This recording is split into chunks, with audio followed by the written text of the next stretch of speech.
Welcome to Chennai சமையல். இன்னைக்கு நம்ம பார்க்க போகிற டிஷ் வந்து மட்டன் கல் தோசை. இது வந்து மதுரையில் ரொம்ப ஒரு ஸ்பெஷலான டிஷ்ஷு. ஸோ இதுக்கு என்னென்ன தேவை அப்படின்னு நம்ம பார்த்துடலாம். தோசை மாவு, முட்டை 2 எடுத்துக்கோங்க, கோலா உருண்டை எப்படி பண்ணணுன்னு என்னோட சென்னை சமையல் வீடியோவில் நான் போட்டிருக்கேன். மட்டன் சால்னா இந்த வீடியோவும் நான் அப்லோட் பண்ணியிருக்கேன்.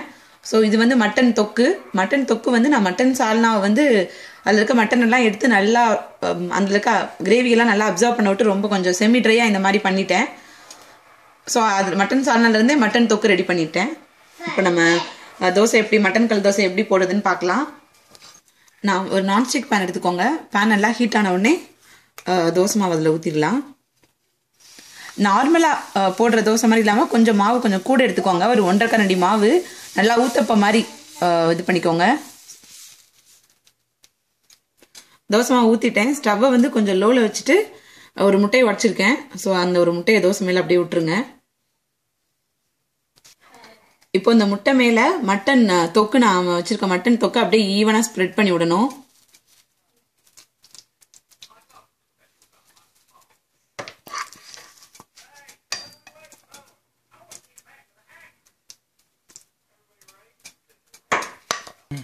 இப்போ முட்டை மேலே மட்டன் அப்படியே ஸ்ப்ரெட் பண்ணி விட்டுட்டேன். மட்டன் கோலா உருண்டை வந்து நான் செஞ்சு வச்சுருக்கேன். ஸோ அதை வந்து இது மேலே அப்படியே தூவி விட போகிறேன். ஒரு கோலா உருண்டையை, பெரிய கோலா உருண்டையை இப்போ இது மேலே சுற்றி நல்லெண்ணெய் தான் நான் யூஸ் பண்ணுறேன். ஸோ நல்லெண்ணெயே விட்டுக்கோங்க.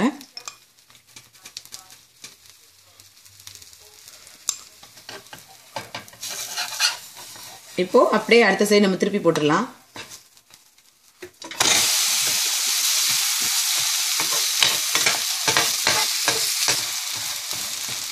முட்டையை வந்து நான் அப்படியே விட்டேன். ஸோ தோசை ஃபுல்லாக ஸ்ப்ரெட் பண்ணி விடலை. உங்களுக்கு வேணும்னா நீங்கள் முட்டையை வந்து நல்லா ஸ்ப்ரெட் பண்ணி விட்டுக்கோங்க.